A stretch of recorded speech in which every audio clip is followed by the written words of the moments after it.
Because if you go to the town of Garbatula, where I represent, and the town of Gafarsa, within the Garbatula ward, you will be shocked. The animal waste that is littering across the town is concerned. Mr. Speaker, sir, those staff who have been previously stationed there have left the services due to the retirement, deaths, and other attributing factors, Mr. Speaker, sir. Mr. Speaker, sir, the CC in charge of providing these services must act accordingly so that we will replace, hire, and send those officers to those towns so that they provide the services as required. Thank you. Seconder.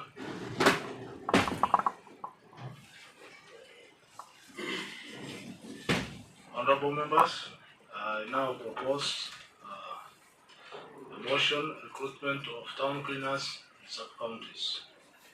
That aware that Article 42 of the Constitution of Kenya 2010 states that every person has the right to clean and healthy environment. Further aware that Article 43 1B of the Constitution of Kenya 2010 states that every person has the right to reasonable standards of sanitation.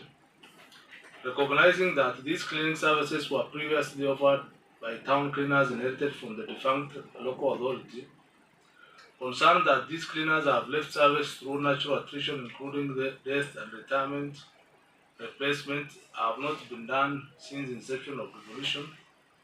Worried that the absence of cleaning services has mostly affected the sub-counties of Garbatula, Merti, and Cherab, turning the town and trading centers within the sub-counties to suffer under uncollected garbage and other waste, including animal waste.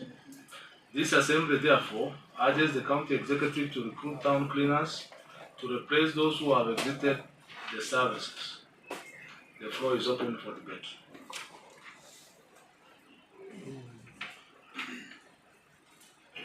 Honorable Wedaka.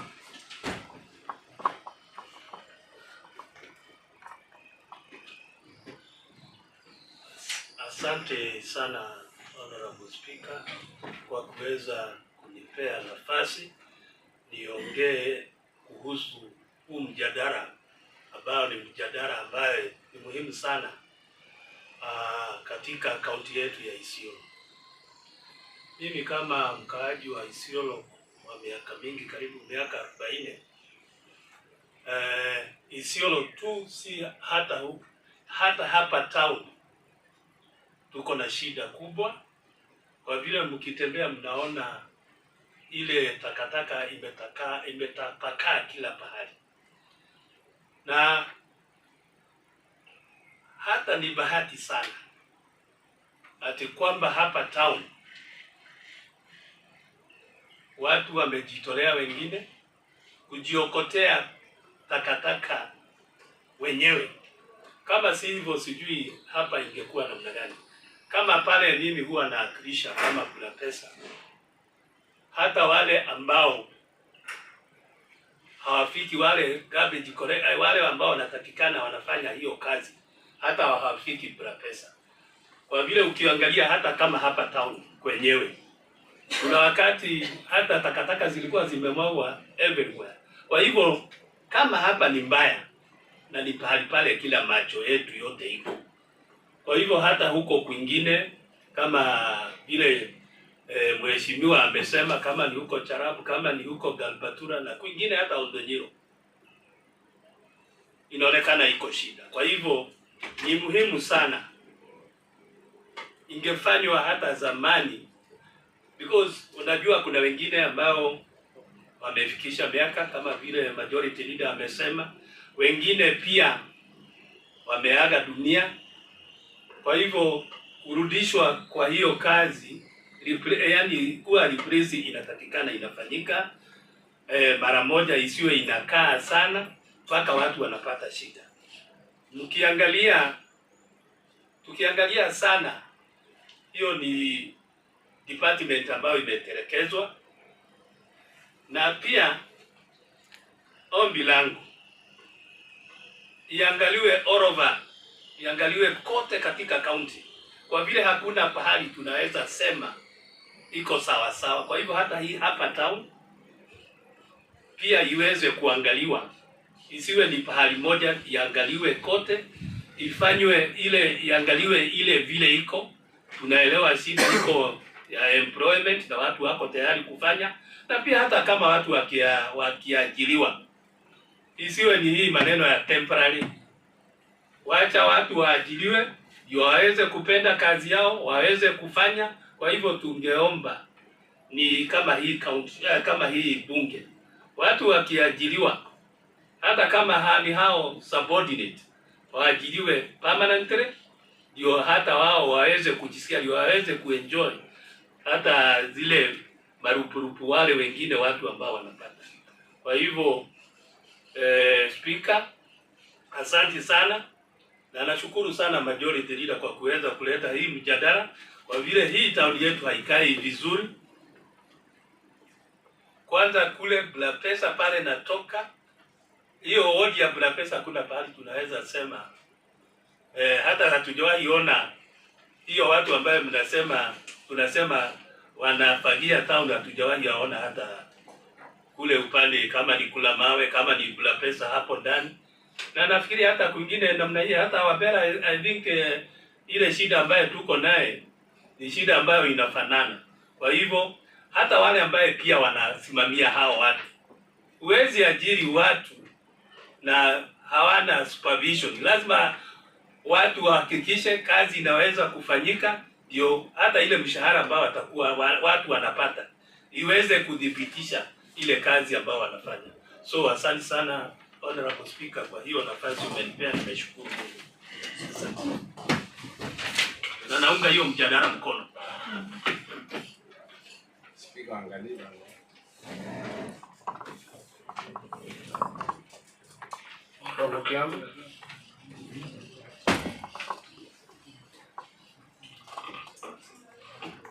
Asante sana Mheshimiwa Speaker kwa kunipea hii nafasi niweze kuchangia hii mjadala mzuri sana. Mheshimiwa Speaker, kama vile kuko Isiolo town ama Isiolo yote, kama vile Mheshimiwa Ngira ameleta hii mjadala, inafaa kwa sababu kila ward iko na town. Hiyo town iwe inaangaliwa, hiyo chafu mahali inaweza kutoke town, kwa sababu inaumiza raia.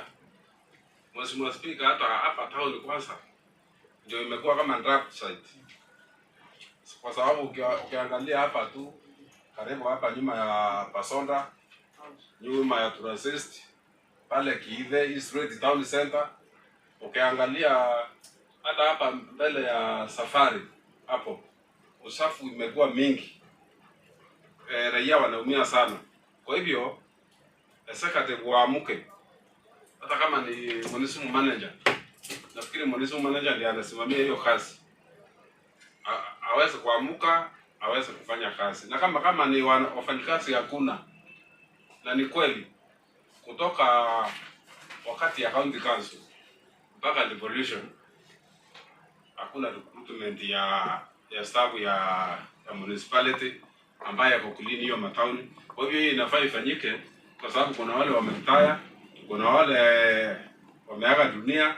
Kwa hivyo replacement inatakikana watu wa replacewe ili wapatikane ya kufanya kazi, kwa sababu tauni kama hii ambaye tauni ni tauni imekaa sana karibu miaka mingi, alafu hata wageni wakuja kutembea wakute vile hizo tauni iko na usafi, hiyo ni mbaya sana. Kwa hivyo naimisa watu ya secretary wale wanahusika na hii kazi waamuke, wafanye kazi, wafanyie mwananchi kazi, kwa sababu na sehemu zingine hata siwe yenyewe imetoboka. Kuna sehemu nyingine tulitembea mahali siwe hata watu wakai kwa hiyo manduka, lakini tuliweza kufika kwa hiyo maofisi. Sasa hiyo ripoti sijui kama Mheshimiwa Idara imekuja, I don't know. Kwa hivyo watu yote Isiolo wafanyie kazi ile inatakikana ili wakae kwa environment mzuri. Thank you, Mheshimiwa Speaker. Naunga hii mkono. Ndio mkono. Mheshimiwa Gole. Thank you, Honorable Speaker. I stand to support the motion of the recruitment of the cleaners in sub-counties. We all know health is an important part of, to be healthy is everything. By not having cleaners at the sub-county level, we are exposing our population to sickness, especially in those areas. You see that usually, let me give example of Mark. At the town center, usually, in the evening, the donkeys assemble at the center of the town, and that is where they reside at night, leaving their waste products, and having in mind that there are no these cleaners who are cleaning the town. This waste usually accumulate and can cause sickness, like the donkey waste can cause tetanus, which is a big health hazard, and many other wastes. Because some of our domestic animals, like the sheep and goats, feed on those waste from from the people, especially the polythene papers, and so meaning that this waste can cause hazard at all levels. We presume that maybe during the hiring of the cashiers at the beginning of this government, there were some people who were recruited to clean the town rumorously. We are not sure whether they are there. I urge the department concerned to also give some information in case there are those who are hired and they are not doing their role. It's good to get the information. If they are there, they are either on the contractual base or they are cashiers, and they are there and they are not doing their job, then we are alerting the department concerned to tax those who have that responsibilities. If they are not there, then it is critical to employ this cadre of the people, because it's very important to have hygiene at that level where there are no big hospitals. At least the clean environment encourages health for all. Thank you.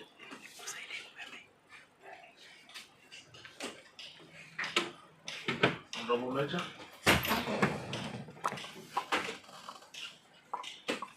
Asante Mr. Speaker kunipatia nafasi. Naunga hii mjadala kwa mkono. Ni mimi kama MC ya Charibol. Mahali nimetoka, mheshimiwa, vile mheshimiwa Gole amesema, punda imejaa kwa town.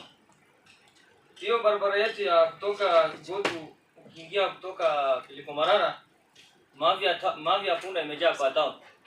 Hata barabara haionekani kwa sababu ya mavi. Kuna wakati zamani hapo, wakati tulikuwa watoto, kuna mzee anafanya huko side kwetu, kwanza aliandikwa na county council. Kutoka hiyo mzee ameenda retire, hakuna mtu anaangalia usafi ya hiyo town. Mimi nataka kusema county executive vile watu wanafanya na hiyo department, at least waandike watu kazi hiyo town usafi uonekane, kwa sababu hiyo watu ndio wametuma huko, na sisi kila wakati, si leo peke yake, kuna wakati tena tulidiscuss maneno ya usafi, kwa sababu usafi ni kitu cha kwanza kwa binadamu. Na hiyo town yote ukitembea huwezi pita, kwa sababu mavi ya punda imejaa na punda imejaa huko ndani. At least ile mali hiyo watu wametoka retire, waandike watu wengine wafanyie raia yetu kazi. Asante sana mheshimiwa.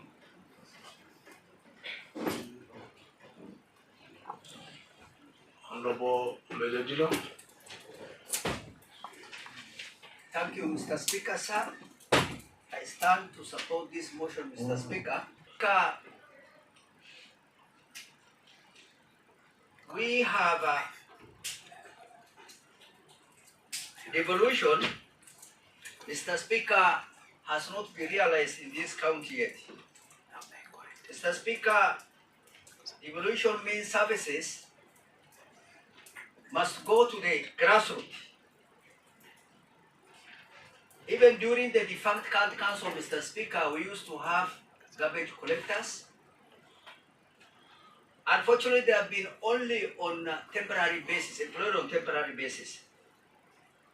Then at the transition, Mr. Speaker, immediately the devolution started, you find the old town cleaners were laid off and the new cleaners have not been employed even in the major trading centers. Mr. Speaker, now we have got population of Isiolo County which has increased even at ward levels, Mr. Speaker. These services are required actually at village levels.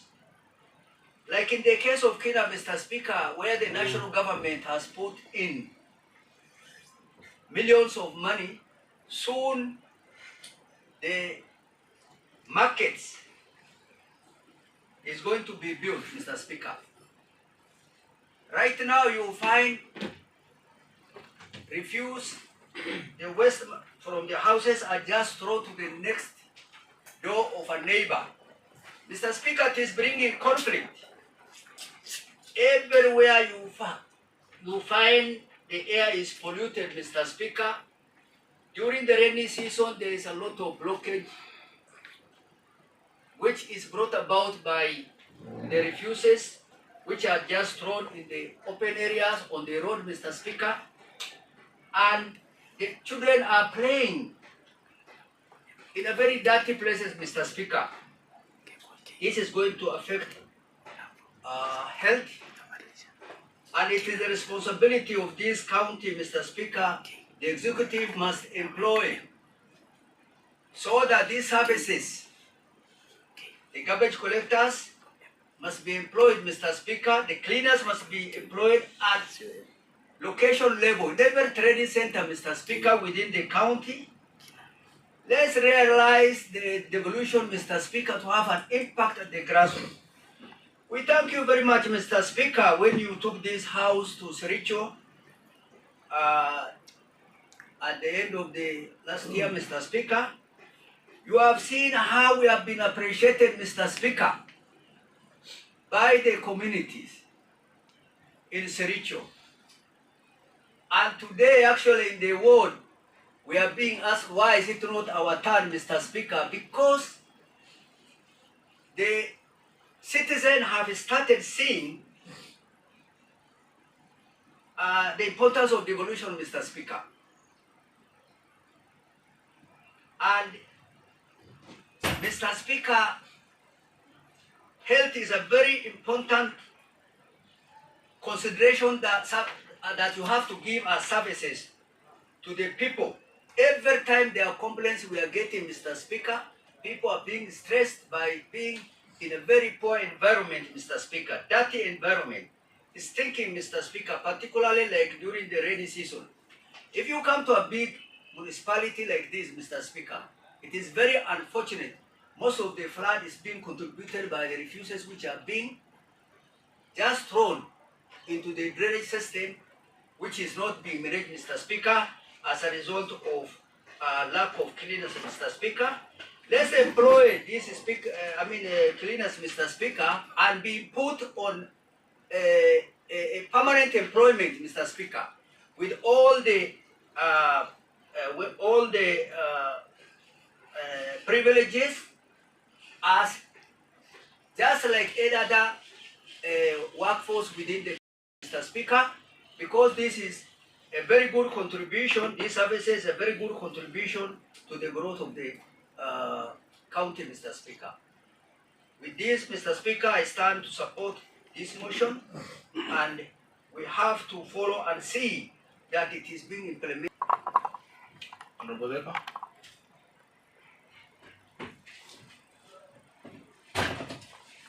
Thank you, Mr. Speaker.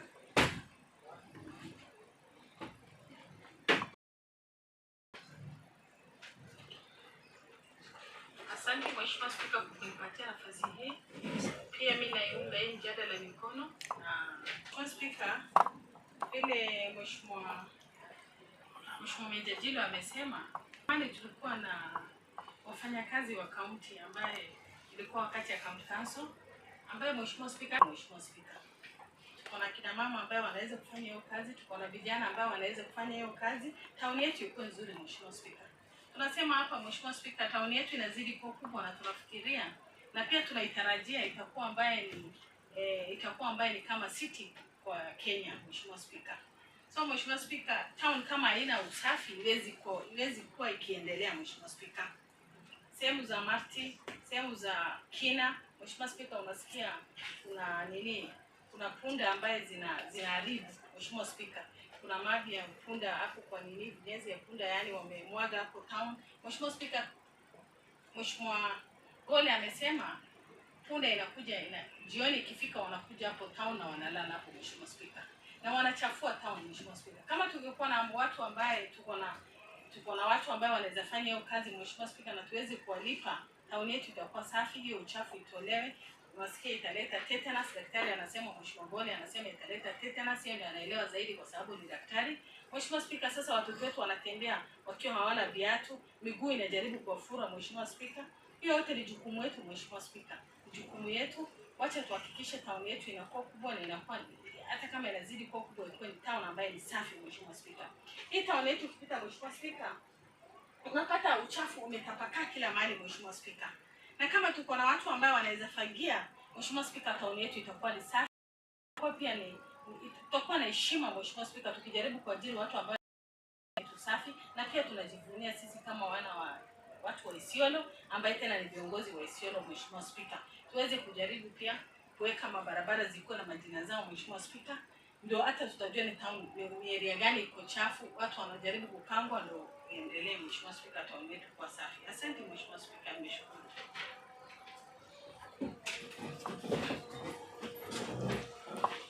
Honorable members, I now go to the question, recruitment of town cleaners in sub-counties. That aware that Article 42 of the Constitution of Kenya 2010 states that every person has the right to clean and healthy environment. Further aware that Article 43(1)(b) of the Constitution of Kenya 2010 states that every person has the right to reasonable standards of sanitation. Recognizing that these cleaning services were previously offered by town cleaners inherited from the defunct local authority, concerned that these cleaners have left service through natural attrition including death and retirement, and replacement have not been done since the inception of devolution, worried that the absence of the cleaning services has mostly affected the sub-counties of Garbatula, Merti and Cherab, turning the town and trading centers within the sub-counties to suffer under uncollected garbage and other waste including animal waste. This assembly therefore urges the county executive to recruit town cleaners to replace those who have exited the services. Will as many of similar opinions say aye? Aye. Those of contrary opinion say nay? The ayes have it. Next order. Motion on urgent matter of county importance by Honorable Bashir. Honorable Bashir. Honorable Speaker,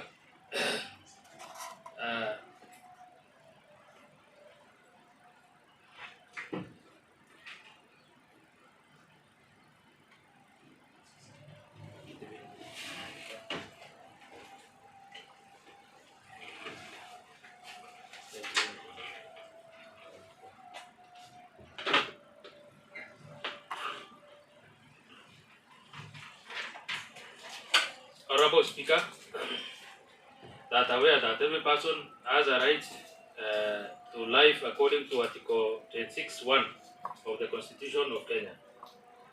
But aware that Article 26(3) of the Constitution of Kenya 2010 states that a person shall not be deprived of life intentionally, except to the extent authorized by this Constitution or any other written law. Noting that recent shooting of Honorable Nicholas Lorot by a known assailant at a close range within Isiolo Business District has exposed the level of insecurity within our county. Further noting that the shooting of Honorable Member of Burat has sent a shockwave, sparked an atmosphere of fear and hopelessness among the entire population within the county. Concerned that if the perpetrators of these heinous and barbaric acts are not brought to the book urgently, life of a local population is in danger. This assembly therefore urges the county security agencies within the county to mobilize all resources to ensure these criminals are speedily apprehended, ensure safety of all the residents within Isiolo, upscale the protection of members of the county assembly and other lawmakers in the country. Thank you. Seconder.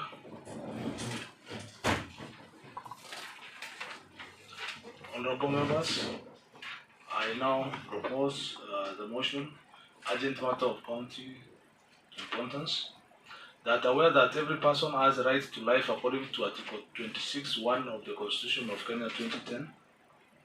Further aware that Article 26(3) of the Constitution of Kenya 2010 states that a person shall not be deprived of life intentionally, except to the extent authorized by this Constitution or other written law. Noting that recent shooting of Honorable Nicholas Lorot by a known assailant at close range within Isiolo Business District has exposed the level of insecurity within our county. Further noting that the shooting of Honorable Member of Burat has sent a shockwave, sparked atmosphere of fear and hopelessness among the entire population within the county. Concerned that if the perpetrators of these heinous and barbaric acts are brought to book urgently, life of local population is in danger. This assembly therefore urges the security agencies within the county, 1, to mobilize all resources to ensure these criminals are speedily apprehended, ensure safety of all the residents within the county, upscale the protection of members of the county assembly and other lawmakers in the county. The floor is now open for debate.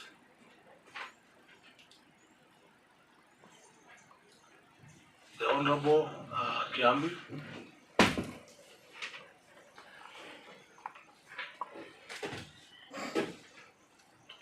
Asante Mheshimiwa Spika kwa kunipea nafasi niweze kuchangia hii agenda ambayo ni agenda nzuri sana kwa mwananchi wa Isiolo ama Wakenya wote. Mheshimiwa Spika, ni kweli hii Isiolo town haina security, kwa sababu ukitembea hata usiku kuanzia saa 3 unakutana na majangili wakiwa na bunduki na wamevaa nguo hata ya polisi. Huwezi kujua kama ni majambazi ama ni polisi. Mheshimiwa Spika, hapo awali Januari, unajua watu wengi hapa, kuna wale wako na ng'ombe 5, mbuzi 10. Mimi ni condition, na pia pande ile nyingine ni 200 kwa sababu niko katikati ya polisi hapo. Waliweza kufahamia hapa town, wakapiga risasi karibu 200 kustua watu na wakaweza kuenda na hiyo ng'ombe. Kwa hivyo, na kabla wakuja waibe hiyo ng'ombe, kuna watu wa pikipiki walikuwa wanakutana na wao kwa town pande ya Water, walikuwa wanatembea. Watu wa pikipiki wanafikiria ni polisi, kumbe ni majambazi. Kwa hivyo national government inavaa hiyo, kama na askari tuko naye kutoza hapa Isiolo County, tuongezewa askari na national government ili security, kila mwananchi awe na security, na ni jukumu ya national government iwekee wananchi security ya kutosha. Ikiwa yeye MCA anapigwa na majambazi na mwananchi, nje ataumizwa kiasi gani? Si ataumizwa zaidi. Kwa hivyo ni jukumu ya national government ama commander ya Isiolo County au amepanga vizuri ile askari watapiga patrol katika hii town, kwa sababu mara mingi hata simu inaibiwa. Ukiwa unapiga simu kwanza saa moja hivi, pikipiki inakuja inaenda na simu. Kwa hivyo security ni mbaya, pikipiki yenyewe inaibiwa. Mtu anakuja anaambia kijana pikipiki nipeleke Kambegareva, nipeleke kiwanja ndege. Kwaenda huko anakuta majambazi wengine. Kumbe kijana huyo mkora ameaya hiyo pikipiki anaenda kumuua huko nje ya town. Kwa hivyo security iwe tight, iongezwe katika Isiolo ili tuwe na usalama. Asante Mheshimiwa Speaker. Naomba ajenda mkono. The Honorable Major Jilo. Mr. Speaker, I thank you very much and I stand to support this motion, Mr. Speaker. It is true that it is urgent matter, security is urgent matter of county importance. Mr. Speaker, it is very unfortunate. The leader who has been, Honorable Roti, who has been every time visiting police station and attending security meetings, pursuing the protection of the citizen, Mr. Speaker, within this ward and in the county, happened to be the victim, Mr. Speaker, in the Central Business District, Mr. Speaker, while on duty, because that day, Mr. Speaker, he just left this house, Mr. Speaker, and he was attending to a very important meeting, Mr. Speaker, at a hotel in the service of the communities, Mr. Speaker. Mr. Speaker, these cases of innocent people being killed in Isiolo County is actually on increase, Mr. Speaker, and has been on for a long time. Mr. Speaker, arms are actually loosely happen to be in the hands of criminals, Mr. Speaker, and you could see it is being talked about on the street, Mr. Speaker, by innocent citizens, and the same information, Mr. Speaker, goes to the ears of the security agencies, Mr. Speaker. Mr. Speaker, I should say that there is little which is being done, Mr. Speaker, to prevent crimes in this county, Mr. Speaker, from an urban area to the rural areas, Mr. Speaker.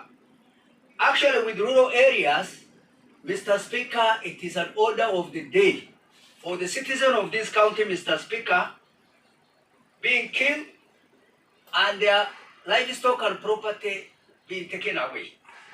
Mr. Speaker, there are so many cases, but similar to what has happened to Honorable Lorot, Mr. Speaker, these criminals cannot be traced, Mr. Speaker.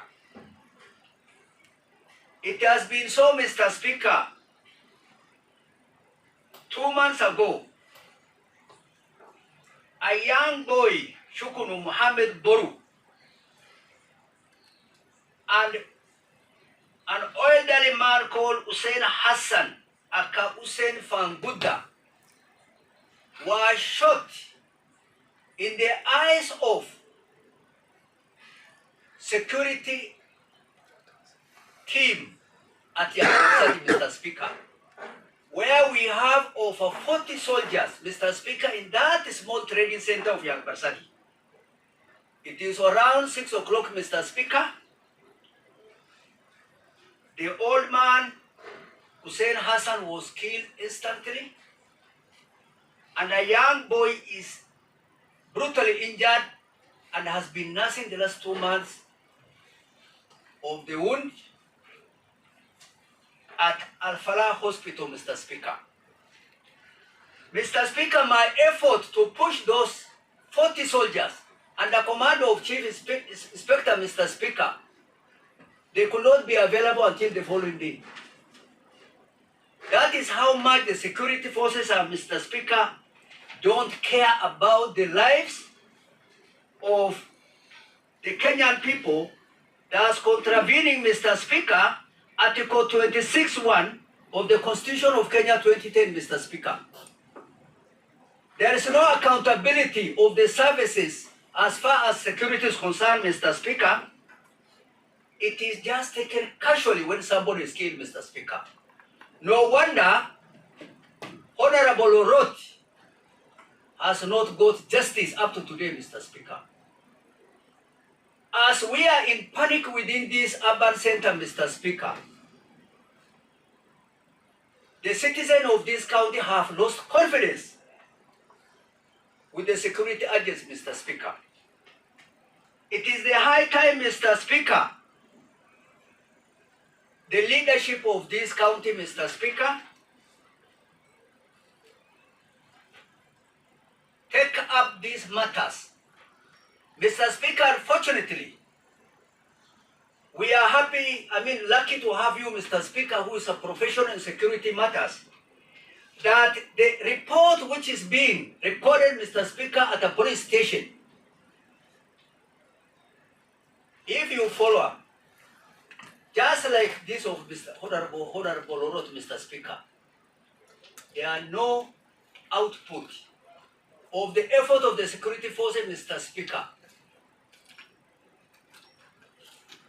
I am neighboring Meru County, Mr. Speaker, where in the market, citizen from Kina Ward, Mr. Speaker, is being chopped off the head, Mr. Speaker, and a name is known of the culprit, Mr. Speaker. No arrest. Now that is why, as the leaders, Mr. Speaker, today are now the victims. You follow up such cases, Mr. Speaker, yourself, you are not secure. Last year, part 1, we lost a young girl, Mr. Speaker, in Kina Trading Center. Young girl killed, the mother injured, Mr. Speaker. The culprit has not been brought to books. These are just few cases, Mr. Speaker, I am mentioning because I'm giving us an example, because just to explain how grievous it is, Mr. Speaker, the matters of security in this country. There's no accountability of the soldiers that we have in the station, Mr. Speaker, or in operation areas. We have got soldiers put on the road, Mr. Speaker, from Isiolo town to Garbatula. So many roadblocks, Mr. Speaker. This person who shot this young man and killed the elderly person at Barsadi was seen along this corridor, Mr. Speaker, in every training center, and report is being given. Has not been arrested up to today. Mr. Speaker, we said this is a resort city to be, where we expect to have many opportunities, Mr. Speaker. World-class banks going to open up, Mr. Speaker, their branches in Isiolo as a commercial city, Mr. Speaker. Unfortunately, this is a very big barrier. Security is a very big barrier, Mr. Speaker. We cannot have enabling environment, Mr. Speaker, for such big global investment to be destined for this resort city of Isiolo, Mr. Speaker. Security issue, Mr. Speaker, must be addressed, Mr. Speaker, at all levels and by all partners, Mr. Speaker.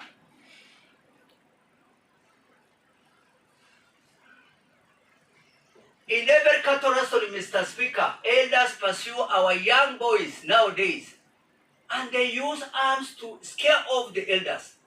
The government is asking them for recovery, Mr. Speaker, while they are just sitting in their camps. Many times the elders from my ward, Mr. Speaker, when they are pursuing these young boys who have taken away the animals from even Meru County, Mr. Speaker, or even our own livestock within the ward, they are threatened. Then we have been applying for KPR, Mr. Speaker, to supplement government effort. Meru side is given. There are no balances in the security, Mr. Speaker. Government arms are selectively given to the few, Mr. Speaker, who don't have even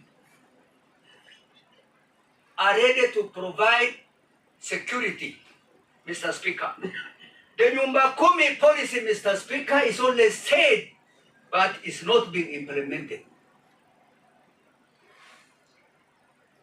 Mr. Speaker, there is a very big fear within this county, Mr. Speaker. Mr. Speaker, I have been to a place called and see the hardest, Mr. Speaker. I am told don't spin around, you'll be killed. You report this to the police, Mr. Speaker. They were displaced so many years ago from that center, Mr. Speaker, and the center is destroyed. The national government, Mr. Speaker, cannot do anything to restore the normalcy in that area. Mr. Speaker, this is the high time, as a county, Mr. Speaker, we take up, sorry. Mr. Speaker, we have been away for a long time, so sorry that I could not use the microphone. It is the high time, Mr. Speaker, we take up this issue of security with the national government, and then we draw a roadmap, Mr. Speaker, to have accountability of all the incidences which are pending in the police station unattended, Mr. Speaker, including the shooting of Honorable Orot, which people already polarized, Mr. Speaker. There are a lot of uncertainty, there is a lot of propaganda, cohesion is threatened, Mr. Speaker. As a result, insecurity may come out of that incident and all these other incidences which has happened here before and which can happen anytime, Mr. Speaker. With those few remarks, Mr. Speaker, I stand to support this motion, Mr. Speaker. Thank you so much. Honorable Waithaka.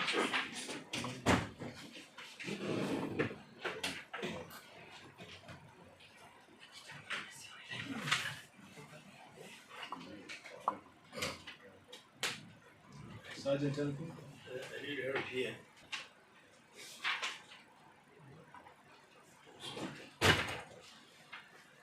Meanwhile, you can use the other microphone next to you. Oh.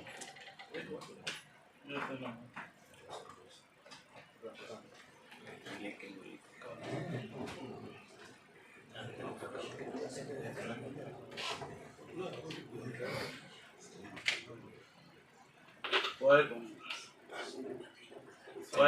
It's okay. Oh, it's okay. Oh. Thank you, Honorable Speaker. As it is, this one is not a laughing matter. This one is involving life of an honorable member of this house. It is shocking because we came here as honorable members and we were together with Honorable Nicholas Lorot and they left. I also left from my house.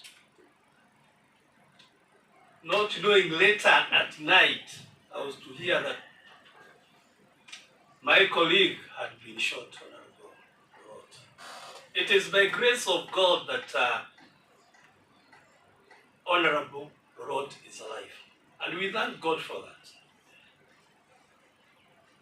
But we still do have some questions for our security team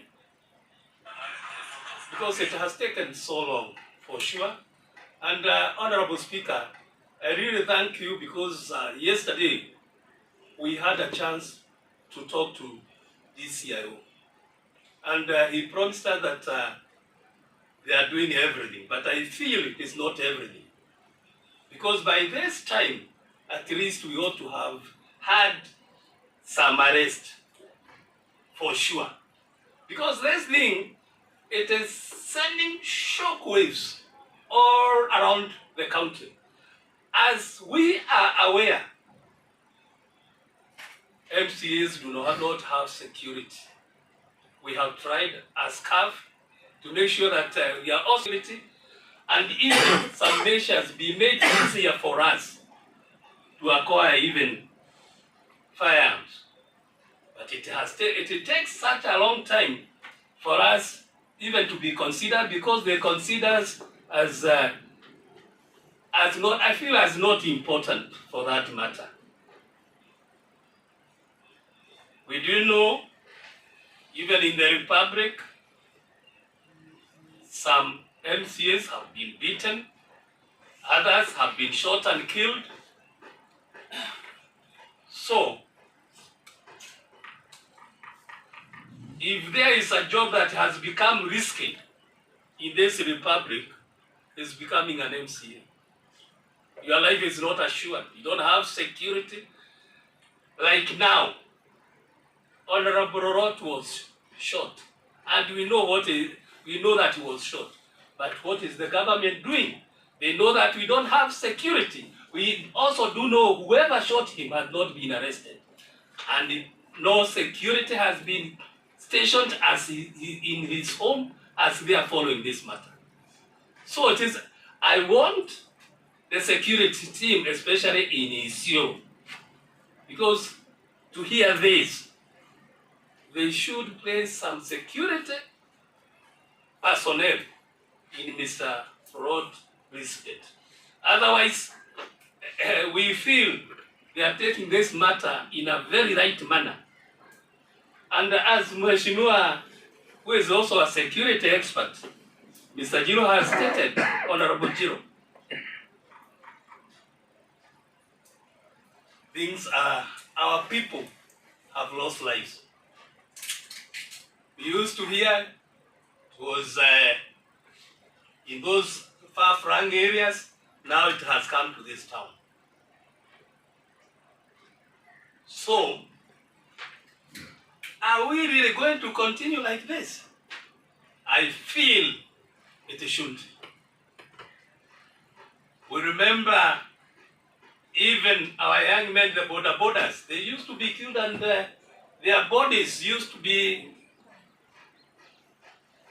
dropped at my ward, Budapest, near Red Cross, Mata area. It is wrong.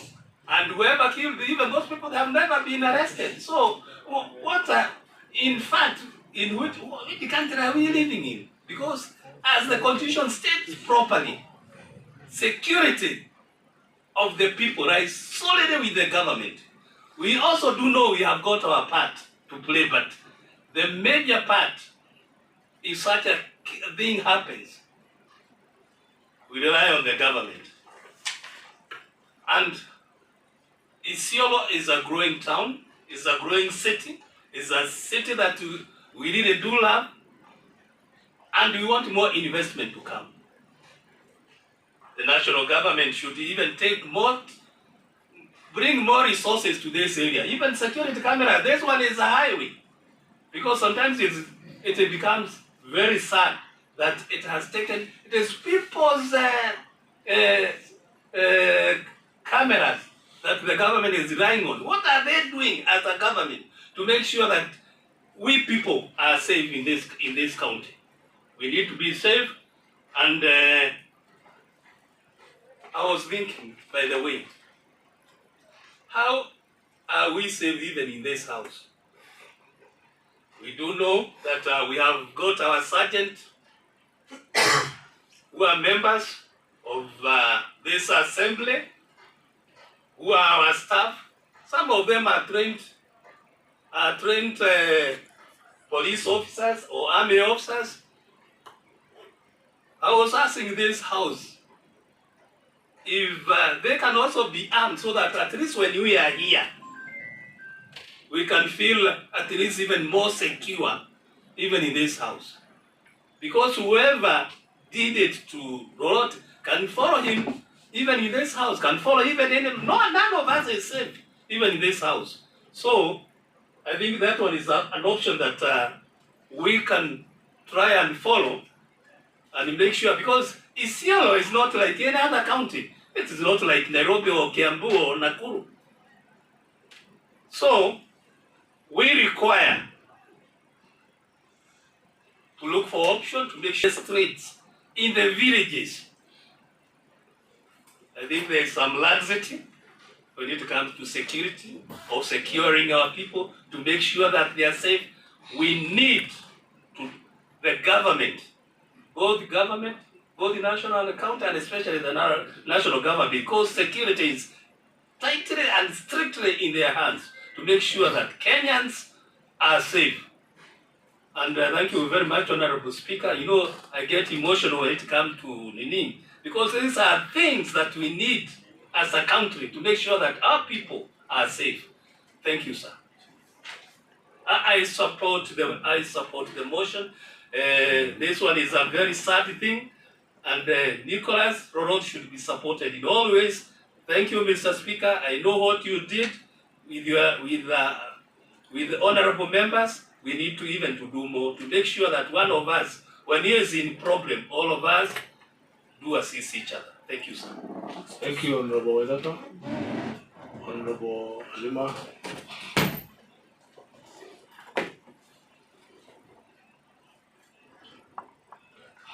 Thank you, Honorable Speaker. I stand to support the motion urgent matters of county importance. To start with, the incidents that happened to one of us, Honorable Lorot, is a matter that is at this level quite strange and astonishing, because it has never happened to leaders before, especially to any MCs. And it has really frightened us as leaders at the grassroots, because we are always here and we have nowhere maybe to hide from this happening. And I'm sure it has impact on him as a person, traumatizing impact to his confidence. We know how Honorable Roach spearhead issues of public importance, and it is encouraging. Is a figure that is admired by Isiolo County community. Now that this shooting may have impact on his confidence as a leader to stand and maybe it's not himself later on after he recover from this shooting. Although I pray that he will regain gradually, but to anybody it can happen. Issues of insecurity is not strange as insecurity to Isiolo County, because even within the town setup, the cases of shooting of the young border riders, it is countless if we record and follow the record. If we get the data right, I think it's quite a number of youth who are killed and the borders taken away, and no follow-up to establish the reason for their killing. Maybe the same people may be repeating similar incidences, because there was never been clear report or even getting those people who have conducted such incidences into books. So those criminals may continue with their criminal activities without being got hold of and come to book with the law. If this continues even after the shooting of the honorable member, then I think now it is quite deep than usual. So we urge the security personnel within the Isiolo County to take this issue of insecurity within the town setup seriously. As for us in the sub-counties, the issues of insecurity are normal. It has become normal with us. because the incidences of cattle rustling, taking away of our properties, the livestock, leaving the people poor, killing of the women, the old, and those who are herding are the usual happenings in our sub-counties. And after the incidents happens, it goes without being noticed. Nobody even bothers to seek justice, because it's as if we are, I'm sorry, we are not citizen of this country. Our deaths is known, we just bury our dead and it's forgotten to go to the next again. The similar incidents happening again and again and again.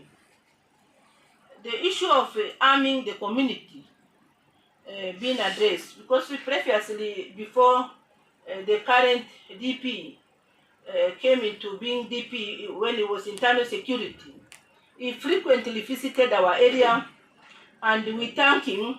He managed to propose the KPR arming of the community with the KPR recruitments, which if done is done in a discriminatory manner, whereby the firearms are given to people who don't deserve, usually in shortcuts. Around 139 NPRs were recruited just recently, whereby in my area, which is a severely affected area in terms of insecurity, we only got 4 slots out of 139. I followed up personally, and we did not get justice. But when the insecurity, the NPR firearms are being distributed, the security team within Isiolo County know very well that Cherab is one of the very affected area in terms of security. We need fairness when it comes to the distribution of those firearms. For now, we are addressing the issue of Honorable Lorot, which is fresh in our mind. We are asking for the security apparatus within Isiolo County to investigate and bring this matter into the book, so that once and for all, the killings within the town, we are used to the killing within our sub-counties, and it has become usual, as I have already said. But let not this one of town become usual, because we all dwell in town, and the town is where every member of this county have hope of helping them to resolve insecurity issues. When it happens here, then what is our hope? So we are asking, because all the security apparatus senior officers are residing in Isiolo County, we need them to address this issue once and for all, to bring the culprit into the books, so that this issue of killings, innocent leaders and innocent community members, youths, may come to a complete stop. Thank you.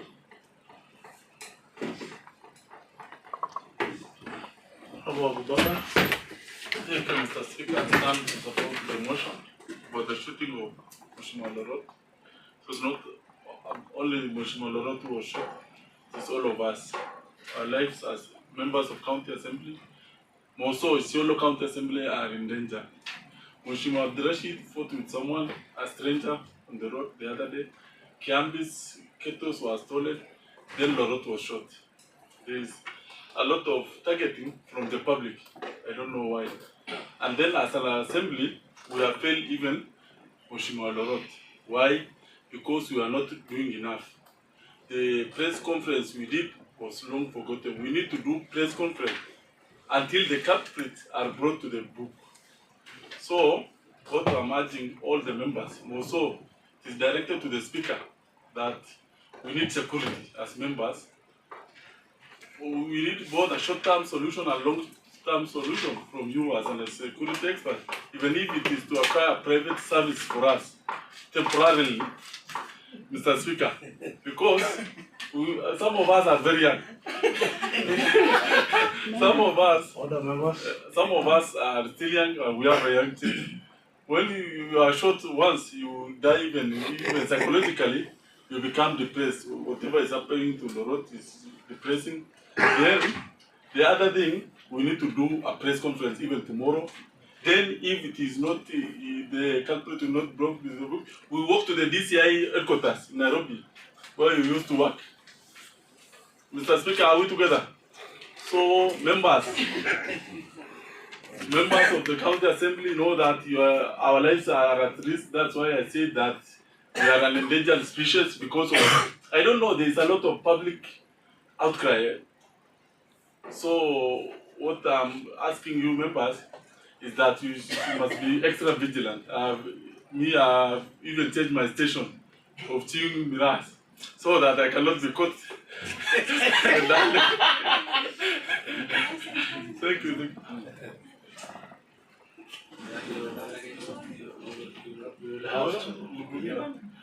Order, honorable member.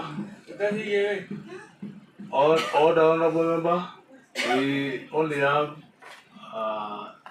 2 recognized languages in the assembly. That is English and Kiswahili. Unless, we directed the last time, we had Bunge Mashinani and probably we don't understand it.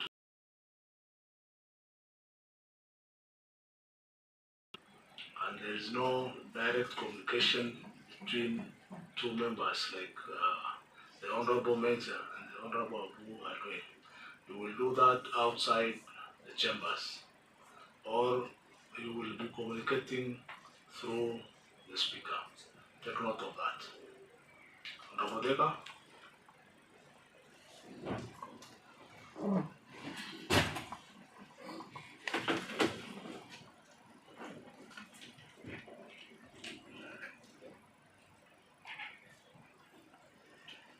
Asante Mheshimiwa Spika, pia kwa kunipatia nafasi hii. Mheshimiwa Spika, pia mimi nimeamka kuunga huu jari za mikono. Mheshimiwa Spika, hakuna kitu mzuri kama mtu kuwa na amani. Mheshimiwa Spika, tangu Mheshimiwa Lorota amepigwa risasi, Mheshimiwa Spika, sisi wote tuko na uoga kama viongozi na pia kama wananchi wa Isiolo. Mheshimiwa Spika, Mheshimiwa Spika, tuko na haki tupate ulinzi. Mheshimiwa Spika, tukiwa na ulinzi Mheshimiwa Spika, tunaweza kaa vizuri Mheshimiwa Spika, hata tuweze kufanya kazi yetu kwa njia ambaye ni nzuri. Mheshimiwa Spika, salama ni mzuri kwa mwananchi na pia kwa viongozi. Mheshimiwa Spika, kama viongozi wenyewe hawana usalama Mheshimiwa Spika, wananchi pia watakuwa pia na uoga zaidi ya vile sisi Mheshimiwa Spika tuko naye. Kama mtu anaweza kuja kupiga Mheshimiwa Lorot risasi Mheshimiwa Spika, na wale ambaye ni wananchi pia maisha yao yuko mzuri Mheshimiwa Spika. Kwa hivyo Mheshimiwa Spika, ni vizuri tupate ulinzi, na vile Mheshimiwa Abu amesema Mheshimiwa Spika, ni vizuri tupate ulinzi. Mheshimiwa Spika, jaribu kutupangia vile tunaweza pata ulinzi kama viongozi na pia wananchi wetu wa Isiolo Mheshimiwa Spika waweze kulinda. Mheshimiwa Spika, ikifika masaa saa 1 saa 2 ya usiku Mheshimiwa Spika, hakuna mama anaweza toka hata kwenda kununua duka chochote Mheshimiwa Spika kwa sababu ya waizi Mheshimiwa Spika. Mama ananyang'anywa simu, watoto wakitumwa wananyang'anywa simu. Mheshimiwa Spika, kuna shida, ni vizuri tupate ulinzi. Mheshimiwa Spika, askari wetu wenye wako hapo Mheshimiwa Spika, ni vizuri watupatie ulinzi, waweze kutuangaliana kama sisi pia ni Wakenya Mheshimiwa Spika, tunafaa kuchungwa Mheshimiwa Spika. Asante Mheshimiwa Spika.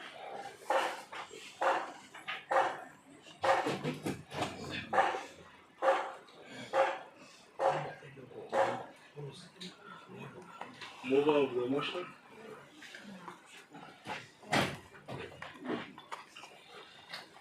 Honorable Speaker, I would like to appreciate the members of the County Assembly for overwhelmingly contribute to this important motion. Mr. Speaker, sir. Mr. Speaker, sir, the provision of the security service to the general public and the leaders across the country is a mandate of the national government. Mr. Speaker, sir, in my previous statement, I stated that the members of the County Assembly are not lesser leaders, so to speak, Mr. Speaker, sir. We are equally, Mr. Speaker, sir, elected like President, the senators, the women reps, the governors, and any other leader that are within the boundary of Kenya. But Mr. Speaker, sir, it is very interesting to note that only the members of the County Assembly are not provided with the security, Mr. Speaker, sir. Mr. Speaker, sir, in the Constitution 2010, it is stated that the life of everyone is important. Why, Mr. Speaker, sir, I may ask, the life of a president is more important than the life of a member of the County Assembly? Are we not elected like him? Are we not representing people like he does? Mr. Speaker, sir, that begs the answer from the authority that is providing us with the leadership, Mr. Speaker, sir. Mr. Speaker, sir, I would like to remind the President of the Republic of Kenya, on the floor of this House, that we are the representative of the grassroots. However much he may try to ignore our plea, Mr. Speaker, sir, we will sit down with him if he will not consider our plea at appropriate time, Mr. Speaker, sir. Mr. Speaker, sir, at the county level, the person who is in charge of the security is the county commissioner. Mr. Speaker, sir, during the recent killing of Honorable Lorot, we have seen Shooting. we have Is it seen. shooting or killing? I'm saying we have seen, not killing. On a clip circulating on a media, that most probably I can say that he was being killed. It's only by the lack of God that is alive. So, Speaker, sir, on a circulating clip on a social media, we have seen a strange face from the office of the county commissioner addressing the Honorable Lorot shooting casually. Mr. Speaker, sir, why are we so much vulnerable to everything? Mr. Speaker, sir. Mr. Speaker, sir, if I think that is the DCC. It's not a strange face. I wish to correct that. There's a public servant. Thank you, Mr. Speaker, sir, for the correction. Mr. Speaker, sir, if a life of a leader is taken casually, how about the general public? Someone from Kumola, if he's being shot or being killed, how will that issue be taken? Mr. Speaker, sir, during the recent curfew in my ward, you have seen the level of energy being unleashed on the people I represent in wards. Mr. Speaker, sir, see at the incidents in Makadaka, where a civil servant was being taken by security apparatus and being beaten in front of children. Mr. Speaker, sir, I remember the incident in Belgesh, in my ward, where a civil servant and an innocent soul was being mistreated by the security apparatus. Mr. Speaker, sir, it is the turn of Honorable Lorot, who was being shot like 2 weeks or 3 weeks ago, but nothing is coming out. Mr. Speaker, sir, we visited the office of the DCC 2 days ago, but the casual manner in which he addressed us is wanting, Mr. Speaker, sir. Since that time, they are procuring a forensic service from Nairobi. Why is it taking long? What is their intention?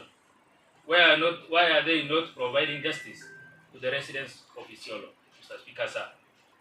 Mr. Speaker, sir, if a leader is not protected, it it means that the general public are not protected. Mr. Speaker, sir, it is the duty of the national government to provide security to the residents of Isiolo 24-hour time. Mr. Speaker, sir, if we are not protected, we'll take an initiative of protecting ourselves. Mr. Speaker, sir, we are pastoralists.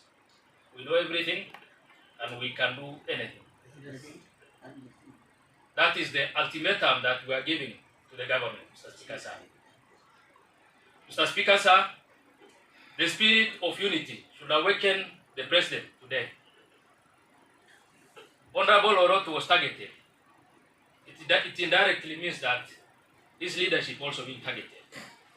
Mr. Speaker, sir, you should come out very clearly on this and address the people of Isiolo on the matter that is bedeviling us. Then security within the ward, all the 10 wards we are crying. The 2 urban wards are not left behind. Honorable Kiambi and Honorable Waidaka can attest to that. You cannot use your phone within the town. It is a very serious crime to the people living here, Mr. Speaker, sir. Mr. Speaker, sir, we have rescheduled our programs within a reasonable time because of the fear of that we may be being shot or being killed or being targeted, Mr. Speaker, sir. Our performance is being reduced to only 6 hours or 12 hours a day. Mr. Speaker, sir, we want to perform 24 hours like an economy. Mr. Speaker, sir, people will see the benefit of the devolution. Speaker, sir. What my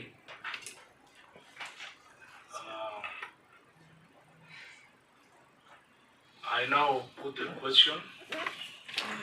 Motion urgent matter of county importance. That aware that every person has the right to life according to Article 26(1) of the Constitution of Kenya 2010. Further aware that Article 26(3) of the Constitution of Kenya 2010 states that a person shall not be deprived of life intentionally except to the extent otherwise by this Constitution or other written law. Noting that recent shooting of Honorable Nicholas Lorot by a non-assailant at close range within Isiolo Business District has exposed the level of insecurity within our county. Further noting that the shooting of Honorable Member of Burata has sent a shockwave, sparked atmosphere of fear and hopelessness among the entire population within the county. Concerned that if the perpetrators of these heinous and barbaric acts are not brought to book urgently, life of local population is in danger. This assembly therefore urges the security agencies within the county, 1, to mobilize all resources to ensure these criminals are speedily apprehended, ensure safety of all the residents within the county, upscale the protection of the members of the county assembly and other lawmakers in the county. Will as many of similar opinions say aye? Aye. Those of contrary opinion say nay. The ayes have it. Next order. That's all for today. Honorable members, as you are aware, we promised the people of Isiolo that the County Assembly of Isiolo will be live streamed. And that process started with this session. We were live on our YouTube channel and all our social media channels. And going forward, we are going to be live for all our sessions. And this is to put you on notice. Probably if you are not attending the sessions as required, now your citizens from the farthest end of this county and actually all over the world will be able to monitor your progress within the assembly. if you are not in your wards and it is time for the session in the assembly and you are not here, probably you will have something to tell the people who elected you to this office. And going forward, probably we need to get serious with our work and make sure that we deliver on our mandate. Thank you. We now adjourn the House until tomorrow, the 9th of April 2025 at 9 a.m. Thank you.